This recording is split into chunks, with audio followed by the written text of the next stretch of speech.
السلام علیکم ورحمۃ اللہ وبرکاتہ۔ الحمد للہ رب العالمین والصلاة والسلام علی رسولہ الکریم وعلی آلہ وصحبہ اجمعین، اما بعد فاعوذ باللہ السمیع العلیم من الشیطان الرجیم، بسم اللہ الرحمن الرحیم۔ الیہ یرد علم الساعة وما تخرج من ثمرات من اکمامها۔ سامعین کرام، حاضرین،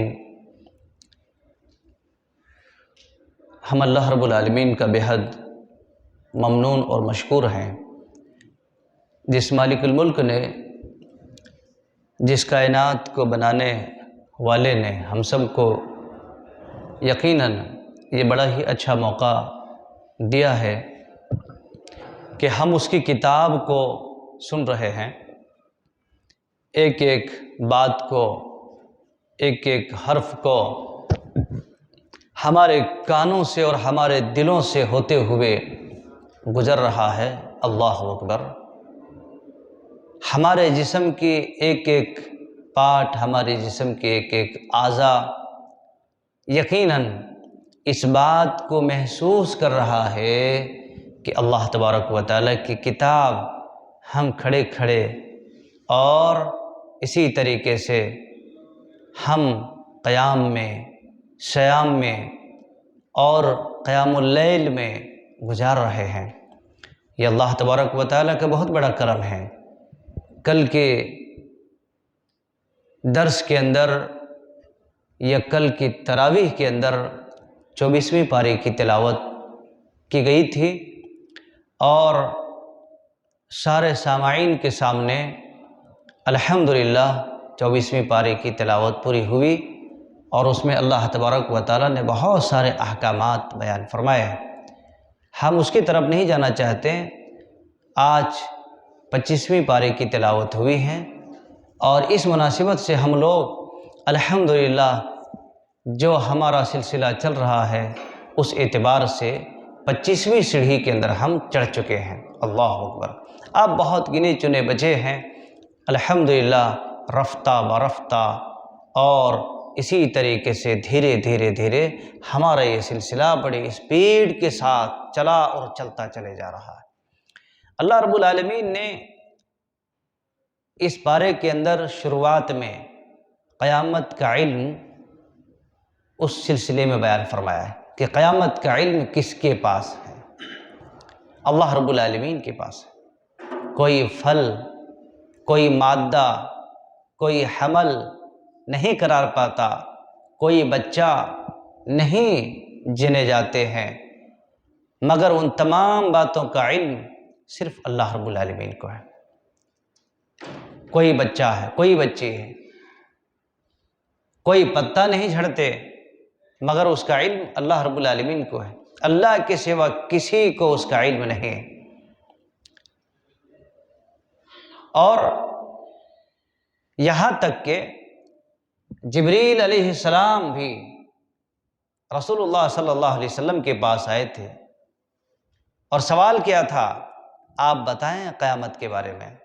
تو کہا بھائی قیامت کا علم تو میرے پاس نہیں ہے، لیکن ہم اس کے اثرات بتا سکتے ہیں، اس کے مظاہر ہم آپ کو بتا سکتے ہیں۔ جی، تو پتہ کیا چلتا ہے کہ اللہ تبارک و تعالیٰ کے یہاں کچھ ایسی چیزیں ہیں جو اللہ کے سوا کسی کو پتہ نہیں، کسی کو پتہ نہیں۔ اور شروع اور اسی طریقے سے بات بھی صحیح ہے، درست ہے کہ کچھ ایسی چیزیں ہیں جس کے بارے میں انسان کو انرجی لگانے کی ضرورت بھی نہیں ہے، قطعاً ضرورت نہیں ہے۔ اس لیے اللہ رب العالمین نے ان چیزوں کا کنٹرول اور ان چیزوں کی چابی اپنے پاس رکھا ہے۔ میرے بھائیوں، بارش کب ہوگی؟ ماں کے پیٹ میں بچہ ہے، کب پیدا ہوگا؟ قیامت کب آئے گی؟ آدمی کب مرے گا؟ آدمی کل کیا کمائے گا؟ یہ تمام چیزیں اللہ رب العالمین نے اپنے پاس رکھا ہے۔ یہ سارے سسٹم رب العالمین نے اپنے کنٹرول میں رکھا ہے، کسی کو پتہ نہیں دیا، کسی کو اللہ رب العالمین نے اس کی علم نہیں دی، اور سارے کے سارے انبیاء علیہ السلام اور بعد کے جو لوگ ہیں محدثین، سب نے یہی بات تسلیم کی کہ ان تمام چیزوں کا علم صرف اللہ رب العالمین کے پاس ہے، جی اس مالک الملک کے پاس ہے۔ میرے بھائیوں، اللہ تبارک و تعالی نے آج کے اس پارے کے اندر کئی ساری صورتیں ہیں جو اس پارے میں شامل ہیں۔ اس پارے کے اندر اللہ تبارک و تعالی ان صورتوں کو رکھا ہے، جیسے سورہ شورا ہے، اور اسی طریقے سے سورہ دخان ہے، سورہ جاسیہ ہیں، یہ ساری صورتیں ہیں اس کے اندر شامل ہیں۔ اللہ تبارک و تعالی نے ان صورتوں کو مکہ المکرمہ کے اندر نازل کی، اور اس میں کچھ ایسی چیزیں ہیں جس میں دھمکیاں بھی دی گئی ہیں۔ اللہ رب العالمین نے ایسے نہیں چھوڑ دیا ہے۔ جب رسول اللہ صلی اللہ علیہ وسلم کی دعوت و تبلیغ اور آپ کی رسالت لوگوں کے سامنے جب پیش کرنے کی کوشش کی، تو ایسی صورت میں کیا ہوا، لوگوں کے اندر مختلف قسم کی باتیں آنے لگی، سوچ آنے لگی، اور اپنی زبانوں سے مختلف قسم کی باتیں پیش کرنا شروع کی۔ تب اللہ تبارک و تعالی نے بعض جگہ پر ایسے دھمکیاں دیں، اور اللہ رب العالمین نے فرشتوں کے ذریعہ سے اور فرشتوں کے بارے میں بیان فرمایا۔ لہٰذا میرے بھائیوں، قرآن مجید ہمارے لیے ایک بہت بڑا جھرنا ہے، ایک بہت بڑی ڈکشنری ہے، ایک بہت بڑے قانون کی کتاب ہے، جسے آدمی جب پڑھتا ہے تو اس کے سامنے بہت ساری باتیں کھل کھل کر کے اور سامنے آنے لگتی ہیں۔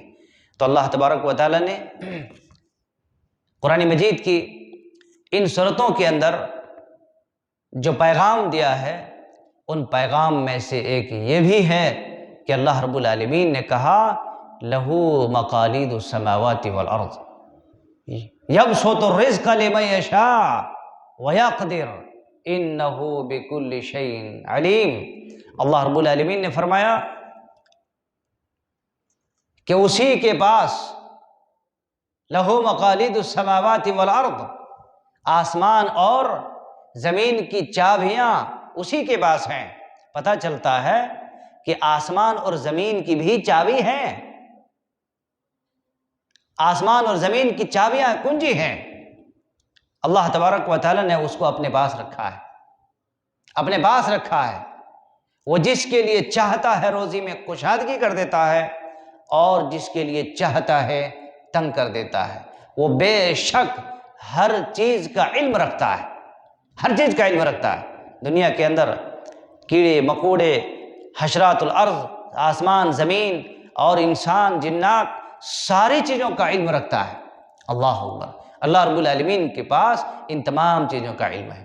میرے بھائیوں، اس سے پتہ چلتا ہے کہ اللہ تبارک و تعالی آسمان اور زمین کی جو حقیقت رکھا ہے، ان میں سے اس کی کنٹرول، اس کی چابی اللہ رب العالمین کے پاس۔ کون سی زمین میں کون سی فصل آئیں گی، کس زمین میں کتنے مقدار میں پھل آئے گا، اور اسی طریقے سے آسمان سے بارشیں کب ہوں گی، کس زمین پر کتنا برسانا ہے، وہ اللہ رب العالمین کو معلوم ہے۔ اللہ، اور ان تمام چیزوں کی حقیقت اسی نے مشروع قرار دیا ہے، اور اسی اللہ تبارک و تعالی نے ان تمام چیزوں کا علم اپنے پاس رکھا ہے۔ میرے بھائیوں، اسلامی ساتھیوں، اللہ رب العالمین نے اسی طریقے سے ان صورتوں کے اندر ایک ایک حقیقت کو، ایک ایک پیغام کو بیان فرمایا ہے، جسے انسان کو ضرورت ہے کہ وہ سمجھیں اور اس کا علم اپنے پاس رکھیں، اس کا گیان اپنے اندر پیدا کریں۔ یقیناً اللہ تبارک و تعالی بڑے ہی طاقتور ہیں، بڑے ہی علم والا ہیں، بڑے ہی دانا اور بڑے ہی حکمت والا ہیں۔ وہی ہر چیز کو اللہ رب العالمین اپنی مرضی، اپنی منشا سے وقتاً فوقتاً، کب اور کس وقت، کس زمین پر کتنا، اور کس علاقے میں کتنا، کس جنگل میں کتنا، کس انسان کے کھیت میں کتنا، کیا چیز ہونا چاہیے، یہ اللہ رب العالمین نے فکس کر دیا ہے۔ ہمارے اور آپ کیا کام کیا ہے؟ محنت کرنا ہے، کوشش کرنا ہے، آگے بڑھنا ہے، بیٹھے بیٹھے ہم یہی سوچ لیں کہ بس اب اتنا یہاں پر اتنی ہیں، اب تو یہاں اس سے آگے ہو ہی نہیں سکتا ہے۔ نہیں، جب تک محنت نہیں کریں گے، کوششیں نہیں کریں گے، اس کا پھل، اس کا پھول، اس کی حقیقت ہمارے سامنے نہیں آ سکتی۔ تو اللہ تبارک و تعالیٰ نے یہ سورۃ الشورى کے اندر بہت سارے پیغام دے رکھے ہیں، اور پھر اسی طریقے سے سورہ زخرف میں بھی اللہ رب العالمین نے کچھ ایسی حقیقتیں رکھی ہیں۔ سورہ زخرف اللہ تبارک و تعالیٰ نے اس کے اندر بھی، زخرف میں بھی کچھ ایسی پیغام اور کچھ ایسی حقیقت رکھے ہیں جس میں اللہ رب العالمین نے اس کتاب کے بارے میں بیان فرمایا ہے کہ کتاب مبین کی قسم کھائی ہے۔ اس کتاب کو اللہ رب العالمین نے اس کے اوپر قسم کھایا، اللہ نے کیا قسم کھایا کہ ہم نے بے شک اسے عربی زبان کا قرآن بنایا ہے۔ اللہ رب العالمین نے قسم کھا کر کے کہا کہ حامیم والکتاب المبین انا جعلناہ قرآنا عربیا لعلکم تعقلون، قسم کھا کر کے کہا اللہ رب العالمین نے کہ ہم نے اس کو قرآن عربی زبان میں اس کو ہم نے بنایا ہے، لعلکم تعقلون، تاکہ تم سمجھو اس کو، تاکہ تم لوگ اس کو سمجھو۔ پتہ کیا چلتا ہے؟ قرآن عربی میں ہے، فارسی میں نہیں ہے، انگلش میں نہیں ہے، اور دوسری زبان میں نہیں ہے۔ اس کا ٹرانسلیشن چاہے آپ کسی بھی زبان میں کر لو، لیکن اس کی حقیقت جو ہے وہ عربی میں ہے۔ تو گویا کہ پتہ چلتا ہے کہ اب اس کی حقیقت عربی میں ہے، اس کا ٹیکسٹ عربی میں ہے، تو انسان اس کا حق اسی وقت ادا کر سکتا ہے جب اس عربی کو وہ سمجھے، عربی کو پڑھے، عربی زبان میں الحمدللہ اس کو سیکھے، عربی زبان کو سیکھے۔ تو پتہ یہ چلتا ہے ان ساری باتوں میں سے ایک بات یہ بھی ہے کہ آدمی قرآن مجید جس روپ میں، جس رنگ میں اللہ نے نازل فرمایا ہے وہ عربی ہے، تو انسان کو عربی سیکھنا چاہیے، عربی سیکھنا چاہیے۔ اور اگر کوئی آدمی عربی میں قرآن سیکھ لیا تو الحمدللہ اللہ تبارک و تعالیٰ کی اس حقیقت کو سیکھ لیا جس کو اللہ تبارک و تعالیٰ نے نازل فرمایا تھا عربی میں۔ تو اس لیے میرے بھائیو، اس کے لیے یقیناً کوئی وقت نہیں ہے، اس کے لیے کوئی حد نہیں ہے کہ انسان ابھی اتنے سال ہو گئے بعد میں سیکھیں گے، اب سیکھیں گے تو کیا نہیں، کبھی بھی سیکھ سکتے ہیں۔ قرآن مجید ایک ایک بوڑھے آدمی بھی الحمدللہ سیکھ رہے ہیں، 50 سال والے، 55 سال والے آخر عمر میں سیکھ رہے ہیں۔ سیکھنے میں کیا ہے؟ تھوڑی سی محنت اگر کر لیے، تھوڑی سی جستجو اور کوشش کر لیے تو الحمدللہ سیکھ لیں گے۔ ارے کتنا مقام اور کتنا بلند مرتبے کی بات ہے کہ ایسے طاق راتوں میں آدمی قرآن کے پارے لے کے پڑھنا شروع کر دیا، اور آپ کبھی بھی صبح اور شام عربی میں، یہ آپ کے لیے بہت بڑے ساتھی ہیں، بہت بڑا ہم سفر ہیں۔ اس لیے دوستوں اور ساتھیوں، اس کو سیکھو، ابھی بھی وقت ہے۔ اور آگے اللہ تبارک و تعالیٰ نے سورہ دخان میں بھی بہت سارے پیغام دے چھوڑے ہیں۔ اس میں اللہ تبارک و تعالیٰ نے یہاں پر بھی ایک ایسی چیز کے بارے میں، قرآن کے بارے میں یہاں پر بھی قسم کھایا ہے کہ حامیم والکتاب المبین، قسم کھایا اللہ رب العالمین، اس قرآن کی، اس کتاب کی قسم کھایا ہے۔ گویا کہ قسم کھا کر کے اس کتاب کے مرتبے کو اور اس کی بلندی کو اللہ رب العالمین نے اور 4 چاند لگا دیا ہے کہ ہم اس کو سمجھیں۔ جب اللہ رب العالمین نے کسی چیز میں قسم کھایا ہے تو اس کے مطلب یہ ہے کہ وہ بہت ہی پوتر ہیں اور بہت ہی سیریس ہیں۔ وہ انا انزلناہ فی لیلۃ مبارکۃ انا کنا منذرین، اللہ رب العالمین نے یہاں پر یہ پیغام دیا ہے کہ بے شک ہم نے اسے برکت والی رات میں نازل کیا ہے۔ برکت والی رات میں، یہ برکت والی رات کیا ہے؟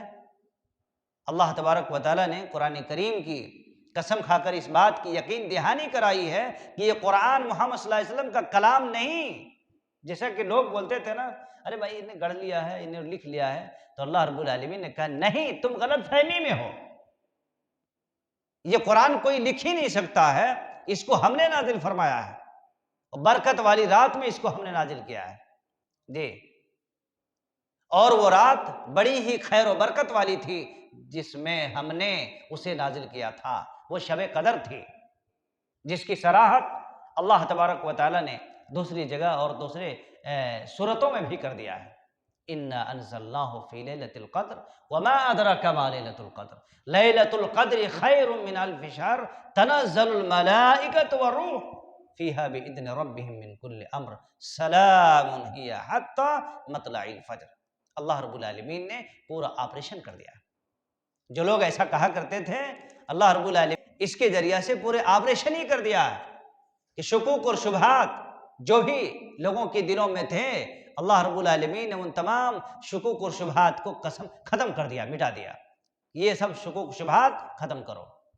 اللہ تبارک و تعالیٰ نے اسی طریقے سے اور آگے سورۃ الجاسیہ کے اندر بھی رب العالمین نے دن اور رات کے جو الٹ پھیر ہیں، اور جو اللہ رب العالمین مارتا ہے، زندہ کرتا ہے، ہواؤں کو چلاتا ہے، یہ تمام چیزیں کیا ہے؟ عقل مندوں کے لیے دلیل ہیں۔